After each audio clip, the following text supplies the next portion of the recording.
Hello കൂട്ടുകാരെ, Leela stock ചാനലിലേക്ക് എല്ലാവർക്കും സ്വാഗതം. എൻ്റെ ചാനൽ സബ്സ്ക്രൈബ് ചെയ്യുകയും ലൈക്ക് ചെയ്യുകയും കമൻ്റ് ഇടുകയൊക്കെ ചെയ്യുന്ന എല്ലാ എൻ്റെ കൂട്ടുകാർക്കും ഉള്ള നന്ദിയും സ്നേഹവും അറിയിക്കുന്നു. നിങ്ങൾ എൻ്റെ വീഡിയോസ് കാണണം, എൻ്റെ ചാനൽ സബ്സ്ക്രൈബ് ചെയ്യണം, ലൈക്ക് ചെയ്യണം, ഷെയർ ചെയ്യണം, കമൻസൊക്കെ തന്നെ പ്രോത്സാഹിപ്പിക്കണമെന്ന് അഭ്യർത്ഥിക്കുന്നു. നേരെ ഒരു വിഷയമായിട്ട് കടന്നു വന്നിരിക്കുകയാണ് ഒരു വീഡിയോ. എന്ന് വീഡിയോയിലേക്ക് കടക്കാം. ഇന്ന് ഞാൻ പറയാൻ പോകുന്ന വിഷയം ഈ പറ്റിച്ചും തട്ടിച്ചും മോഷ്ടിച്ചും കഴിയുന്ന ജീവിതങ്ങളെക്കുറിച്ചാണ് ഞാൻ ഇന്ന് പറയാൻ പോകുന്ന വീഡിയോ. അതായത് ഇന്ന് നമ്മൾ കണ്ടുവരുന്ന ഒരു കാര്യമാണ് ഈ മറ്റുള്ളവരെ പറ്റിച്ചും തട്ടിച്ചും മോഷ്ടിച്ചും മറ്റുള്ളവൻ്റെ അധ്വാനം കൊണ്ട് സൂക്ഷിച്ച് ജീവിക്കുന്ന കുറേ ആൾക്കാരെ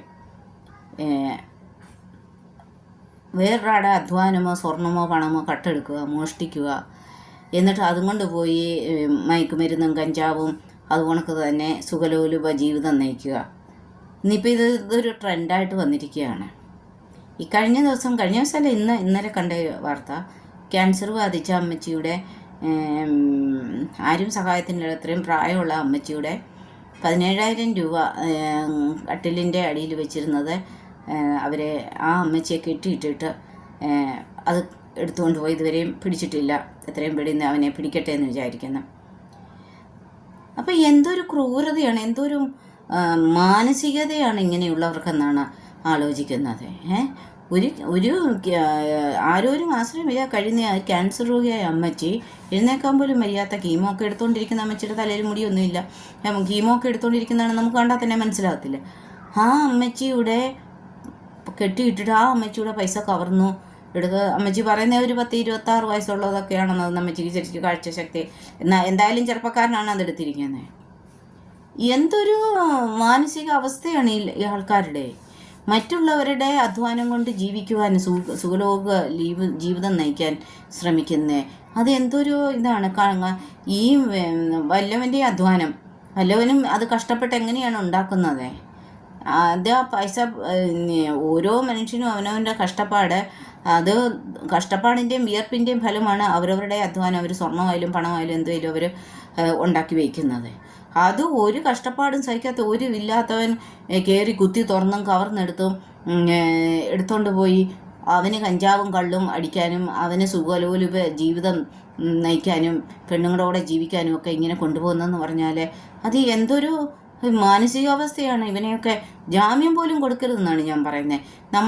നമ്മൾ എന്തേലും ഇതാ കാണുന്നത്, വഴിയെ കൂടെ ഇപ്പം നടന്നു പോകുന്നുണ്ട്, മാല കഴുത്തുനിന്ന് അമ്മച്ചിമാരെ തട്ടിപ്പറിച്ചുകൊണ്ട് പോകുന്നു, പേഴ്സ് തട്ടിപ്പറിച്ചുകൊണ്ട് പോകുന്നു, പിന്നെ വീട്ടിൽ കയറി ആരുമില്ലാത്ത സമയത്ത് നോക്കി വീട് കുത്തി തുറന്ന് അവരുടെ സമ്പാദ്യം എടുത്തുകൊണ്ട് എടുക്കുന്നു. എന്തൊരവസ്ഥയാണിത്.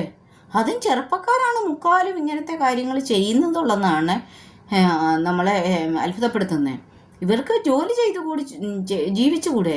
ഇപ്പം എല്ലാവർക്കും ഒരു സംസ്ഥാനത്തോ ഒരു രാജ്യത്തോ ഒന്നും എല്ലാവർക്കും ഒന്നും സർക്കാർ ജോലി ലഭിക്കത്തില്ല. പക്ഷേ എന്തേലും ജോലികളുണ്ട്, അല്ലാതെ പ്രൈവറ്റിലായാലും അല്ലാതായാലും എന്തുമായാലും ചെയ്യാനും ഒക്കെ ആയാലും എന്തേലും ജോലികളുണ്ട്, കൂലിപ്പണി ചെയ്യാനുണ്ട്. അല്ലെങ്കിൽ ഈ വഴിയോര എന്തെങ്കിലും കച്ചവടം ചെയ്താലും ഒക്കെ എന്തെങ്കിലുമൊക്കെ ചെയ്ത് ജീവിക്കാനുള്ള സാഹചര്യങ്ങൾ ഇന്നുണ്ടല്ലോ. എന്നിട്ടും മേലനങ്ങാതെ മീൻ പിടിക്കാമെന്ന് പറഞ്ഞു കണക്ക് ഒരു അധ്വാനവും ചെയ്യാതെ, ഒരു വിയർപ്പ് ഒഴുക്കാതെ, ഒരു അധ്വാനവും ചെയ്യാതെ മറ്റുള്ളവരുടെ അധ്വാനത്തെ ചൂഴ്ന്നെടുത്തുകൊണ്ട് പോയി സുഖജീവിതം നയിക്കുക എന്ന് പറഞ്ഞാൽ അതൊട്ടും അംഗീകരിച്ചു കൊടുക്കാവുന്നില്ല. അവനൊക്കെ നല്ല ശിക്ഷ തന്നെ കൊടുക്കണമെന്നാണ് എൻ്റെ അഭിപ്രായം. ഇപ്പം നമ്മുടെ ഇവിടെ എന്ന് പറഞ്ഞാൽ എന്താണ് ഇത്രയും ക്രൈം കൂടുന്നത്? നമ്മുടെ രാജ്യത്തിലുള്ള ശിക്ഷാ നിയമം ശരിയല്ല. ആരെ പറ്റിച്ചാലും എന്തോ പറ്റിച്ചാലും പീഡനം ചെയ്യിപ്പിച്ചാലും എന്നെ ചെയ്യിപ്പിച്ചാലും ആരെ എന്തോ അതിനപ്പുറത്തൂടെ ജാമ്യം കിട്ടും. ഇതെന്തോരവസ്ഥയാണ്. നമ്മുടെ നിയമവ്യവസ്ഥ തന്നെ മാറേണ്ടിയിരിക്കുന്നു. എന്തൊരവസ്ഥയാണ്. അതുകൊണ്ടാണ് ഇത്രയും ക്രൈം കൂടുന്നത്. ക്രൈം എന്തുകൊണ്ട് കൂടുന്നു? അതേസമയം ഗൾഫ് രാജ്യങ്ങളിൽ ഇങ്ങനെ ക്രൈം കൂടുന്നില്ലല്ലോ. അവിടെ കുറച്ച് വർഷം ജോലി ചെയ്തൊരു വ്യക്തി എന്നുള്ള നിലയ്ക്ക് എനിക്കറിയാം അവിടുത്തെ നിയമം വലിയ ആ ഇത് തന്നെ ഒരു കണക്കിന് അത് തന്നെയാണ് നല്ല. പീഡനം ചെയ്യുന്നവനെ അവിടെ അങ്ങനെ വലിയ പീഡനങ്ങളൊന്നും നടക്കാറില്ല, അത് വേറൊരു സത്യം. പീഡനം അഥവാ ബൈ ചാൻസ് വരെ അവനെ അന്നേരം തന്നെ അവനെ ആരെയാ പീഡിപ്പിച്ചേ അല്ലെ അങ്ങനെ ഏതെന്നുള്ള ആ വീട്ടുകാരുടെ മുന്നേ തന്നെ കിഴക്കാൻ തൂക്കൊക്കെ തൂക്കിയിട്ട് പിന്നെ വെടിവെച്ച് കൊല്ലും അവരുടെ മുന്നേ വെച്ച് തന്നെ. ഇവിടെ എന്തുവാ? ഇവിടെ എല്ലാത്തിനും ജാമ്യം ജാമ്യം ജാമ്യം ജാമ്യം. ഇവിടെ ഞാൻ നോക്കിയിട്ട് ഞാൻ നോക്കിയിട്ട് കാണുന്നത് ഇവിടെ കുറ്റവാളികൾക്കാണ് ഇതെന്ന് എനിക്ക് തോന്നുന്നു. നമ്മുടെ ഇന്ത്യയിലെ കാര്യമാണ് പറഞ്ഞത്, പൊതുവേ ഇന്ത്യയിലെ കാര്യം. ഇവിടെ കുറ്റവാളികൾക്കാണ് നിയമ പരിരക്ഷ ലഭിക്കുന്നത്, അല്ലാതെ ഈ ഇരകൾക്കല്ല ലഭിക്കുന്നത്. കാരണം അവനും അങ്ങ് ജാമ്യം ലഭിക്കുക. പിന്നെ അവനെന്തുവാ, ജാമ്യം ലഭിച്ചു കഴിഞ്ഞാൽ അവൻ പിന്നെ അത് ആവർത്തിക്കുക. ഇപ്പം തന്നെ ഒരുത്തന്നെ ആദ്യം ഒരുത്തനെ ആരുടെ കൊന്നു കഴിഞ്ഞിട്ട് അവന് ജാമ്യത്തിൽ ഇറങ്ങിയിട്ട് 2 പേരെ കൊന്നു. എങ്ങനെയുണ്ട്? ഇവനെയൊക്കെ അന്നേരം തന്നെ തൂക്കി കൊല്ലണം. ഇവനെയൊന്നും ശിക്ഷ കേസും ഫയൽ ചെയ്ത് പിന്നെ വർഷങ്ങൾ കഴിഞ്ഞു, പിന്നെ വന്നു എടുത്തു, എത്രയോ വർഷം കഴിഞ്ഞിട്ട് പിന്നെ അതിൻ്റെ വിധിയും കാര്യങ്ങളൊക്കെ ചെയ്യുമെടുക്കുകയൊക്കെ ചെയ്യണം. അന്നേരമുള്ള ശിക്ഷ കൊടുക്കണം, എന്നാലേ ഇവനൊക്കെ ശരിയാകത്തുള്ളൂ. വല്ലവൻ്റെയും കഷ്ടപ്പാടിൻ്റെ ഇവനൊക്കെ കഞ്ചാവും കള്ളും അടിക്കണം, അല്ലെങ്കിൽ സുഖലോലുപ ജീവിതം പെണ്ണുങ്ങളോടൊക്കെ പോയി ജീവിക്കണം എന്നുണ്ടെങ്കിൽ അവരുടെ അധ്വാനത്തിന് അവന്മാർ പോയി ജീവിക്കട്ടെ. വല്ല പാവം പിടിച്ചവരുടെ കഷ്ടപ്പാടിൻ്റെയും ഒക്കെ അല്ലല്ലോ ചെയ്യേണ്ടത്. പാവം പിടിച്ച വല്ലവരുടെയും കഷ്ടപ്പാടിൻ്റെയും ഒക്കെ അന്ന് എടുത്തുകൊണ്ട് പോയാണോ സൂചി എടുക്കുകയൊക്കെ ചെയ്യുന്നത്? എന്തൊരു ദയനീയാവസ്ഥയാണെന്ന് നോക്കിയേ. ഇവർക്ക് കൈയും കാലും ഒടിഞ്ഞു കിടക്കുന്നവർക്ക് ഇവർക്കൊക്കെ ജോലി ചെയ്ത് ജീവിച്ചുകൂടെ? എന്ത് ജോലിയാണ് ചെയ്യാൻ മേലാത്ത? ഇന്ന് കേരളത്തിലായാലും 1000 രൂപ എങ്ങാണ്ടുണ്ട് ഡെയിലി കൂലിപ്പണിക്കാർക്ക്. അതിൽ കൂടുതലുണ്ടേലേ ഉള്ളൂ. അപ്പോൾ എന്താ, മേലനങ്ങാതെ ജീവിക്കണം, മേലനങ്ങാതെ സൂഹിക്കണം. വല്ലവൻ്റെ അധ്വാനം എടുത്തിട്ട് സൂഹിക്കണം. എന്തോ ഒരു വിരോധാഭാസമാണെന്നുള്ളത് നോക്കിയേ. ഇങ്ങനെയുള്ളവർക്കൊന്നും ഒരു ശിക്ഷ കിട്ടുന്നുമില്ലെന്നുള്ളതാണ്. ഇവർക്കൊക്കെ നല്ലതായിട്ടുള്ള ശിക്ഷാ നിയമങ്ങളും ശിക്ഷാവിധികളും ഉണ്ടാകണം.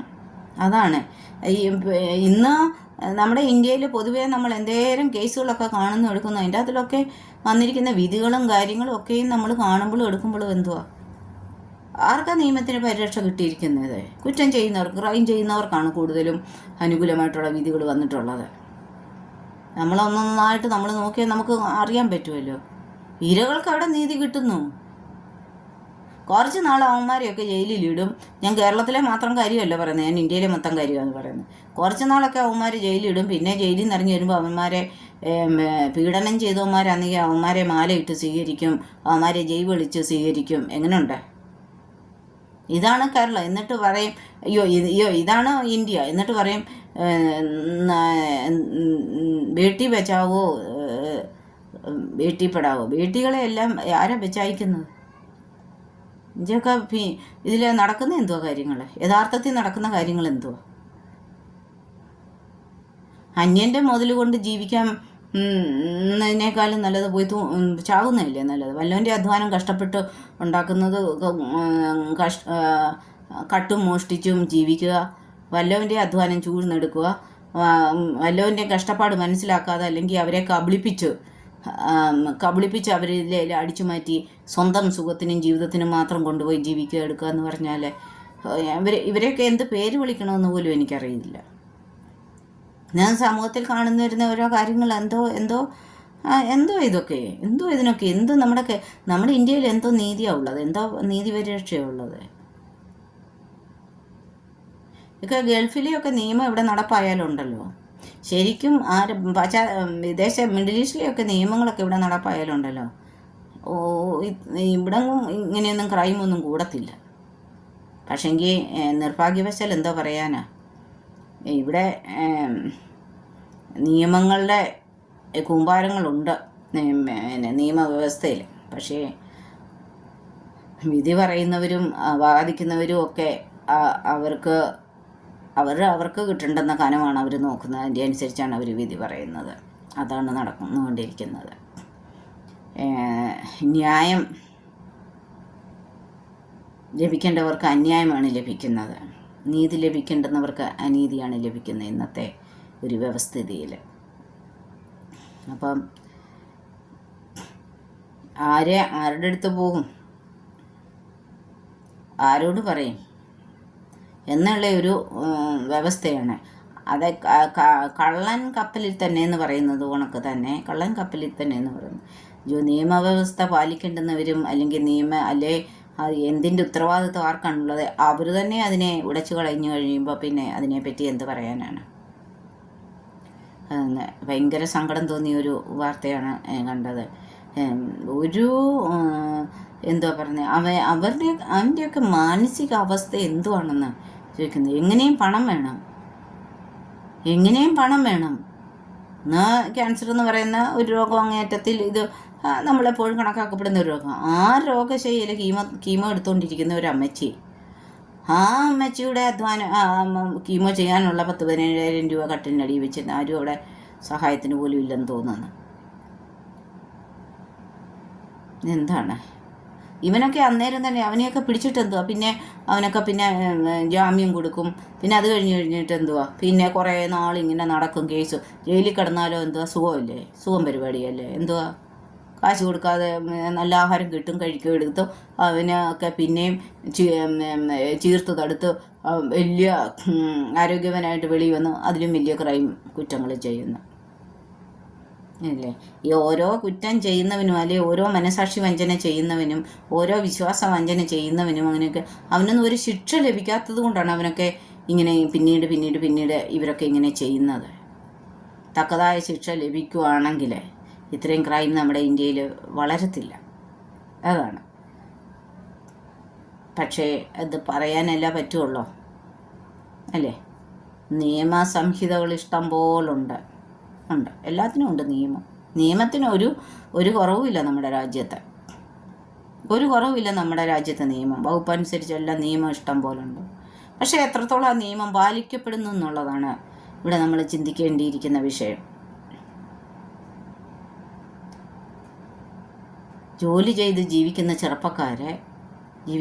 ചെറുപ്പക്കാരെ ഇവർക്ക് നാണമില്ലേ?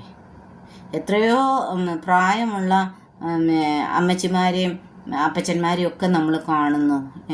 90 വയസ്സും ഒക്കെ കഴിഞ്ഞവരൊക്കെ ലോട്ടറി വിറ്റായാലും അല്ലെങ്കിൽ വഴിയോരം എന്തെങ്കിലും കച്ചവടം കൂലിപ്പണിയും ഒക്കെ ആയിട്ട് അവർക്ക് ജീവിക്കുന്നു. മറ്റുള്ളവരുടെ മുന്നിൽ കൈ നീട്ടാൻ പോലും പോകാതെ, യാചിക്കാൻ പോലും ആകാതെ അവരുടെ അന്തസ്സ് വെച്ച് അവർ നൂർന്ന് നിൽക്കാൻ വയ്യാത്ത അമ്മച്ചിമാർ പോലും അപ്പച്ചന്മാർ പോലും ജോലി ചെയ്ത് ജീവിക്കുന്നു. സ്വന്തം അധ്വാനത്തിൽ ജീവിക്കുമ്പോഴാണ് ഈ ചെറുപ്പക്കാരായ ഈ ആൾക്കാരെ, ഒരു തണ്ടും തടിയുമുള്ള ഒരു കുഴപ്പമില്ലാത്ത ഈ ചെറുപ്പക്കാരെ ഇങ്ങനെ ആ പാവം പിടിച്ചവരുടെ, ഇത്രയും പ്രായമുള്ളവരുടെ പാവം പിടിച്ചവരുടെ മാലയും പിടിച്ചു പറിച്ച് അവരുടെ വീട്ടിൽ കെടിക്കുത്തി തുറന്നും അവരെ ഇങ്ങനെ കൊണ്ട് എടുത്തുകൊണ്ട് പോയി കഞ്ചാവും കള്ളും ആഹാരവും പെണ്ണുങ്ങളുടെ പുറകെ പോകാനും ഒക്കെ ഈ സൂഹിക്കുന്നേ. ഇവനെയൊന്നും ഒരിക്കലും വിടരുതെന്നാണ് ഞാൻ പറയുന്നത്. ഇവനെയൊന്നും ഒരിക്കലും ഇവനെയൊക്കെ പുറം ലോകം കാണിക്കരുത്, ഇങ്ങനെയുള്ളവനെയൊക്കെ.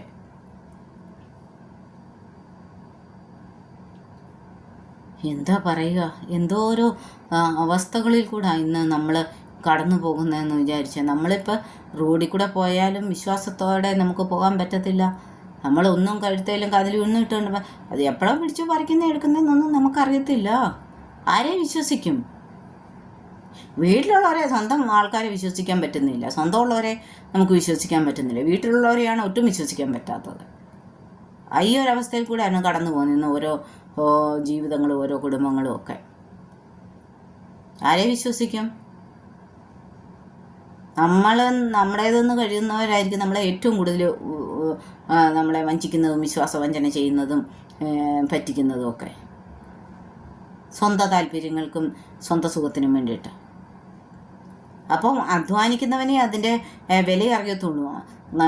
അധ്വാനിക്കുന്നവന് അവനെ എന്ത് നഷ്ടപ്പെടുന്നു അവൻ്റെ വേദനയും അധ്വാനിക്കുന്നവനെ നഷ്ടപ്പെടുന്നതിൻ്റെ വേദന അറിയത്തുള്ളൂ. ചുമ്മാതെ കൈകാര്യം ചെയ്യുന്നവർക്കും ചുമ്മാതെ വല്ലവൻ്റെ അധ്വാനം എടുത്ത് അങ്ങോട്ടും ഇങ്ങോട്ടും ഉപയോഗിച്ച് ജോലി സൂചിച്ച് നടക്കുന്നവർക്കൊന്നും അതിൻ്റെ വേദന അറിയത്തില്ല.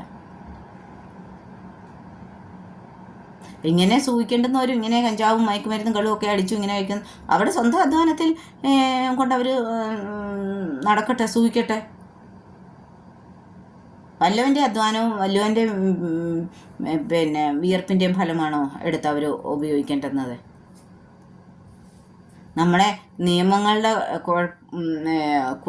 നിയമങ്ങളുണ്ട്, പക്ഷെ അത് കൈകാര്യം ചെയ്യുന്നതിൻ്റെ കുറവാണ് ഇന്ന് ഈ പല ക്രൈമുകൾ കൂടി വരുന്നത്. പല ഇരകൾക്ക് നീതിയൊക്കെ കിട്ടാതെ പോകുന്നത്. നീതിയോടെ കിട്ടുന്നു. നീതി കിട്ടാനെ കൊണ്ട് ഇന്ന് പിന്നെ എന്തോ പറയുന്നത്, വാദി പ്രതിയാകുന്ന ഒരു ഒരവസ്ഥയിൽ കൂടെയാണ് നടന്നു പോകുന്നത്. വാദി ചെന്നാൽ ആ വാദി തന്നെ പ്രതിയായിത്തീരുന്ന ഒരു അവസ്ഥ.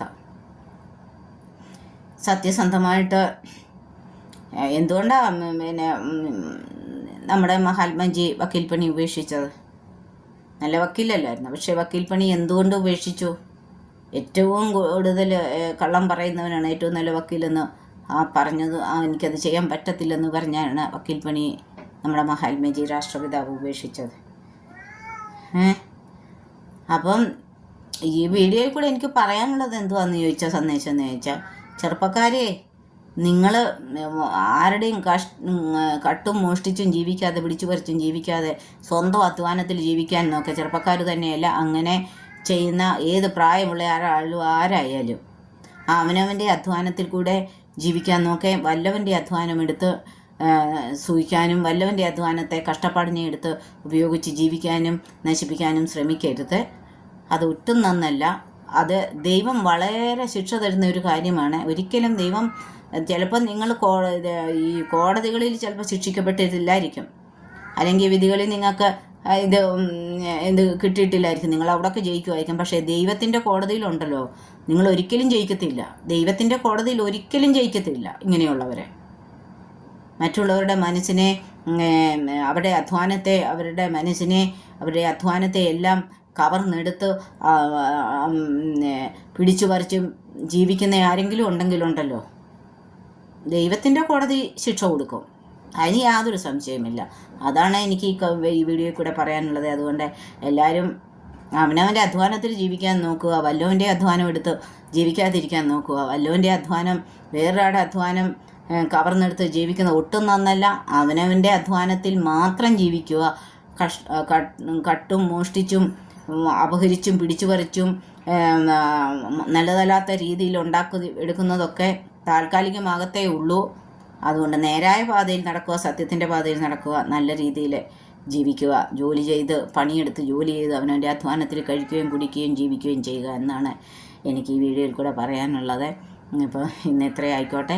ഇനി വേറൊരു വീഡിയോയുമായിട്ട് കടന്നു വരാം. അതുവരെ എല്ലാവർക്കും നമസ്കാരം.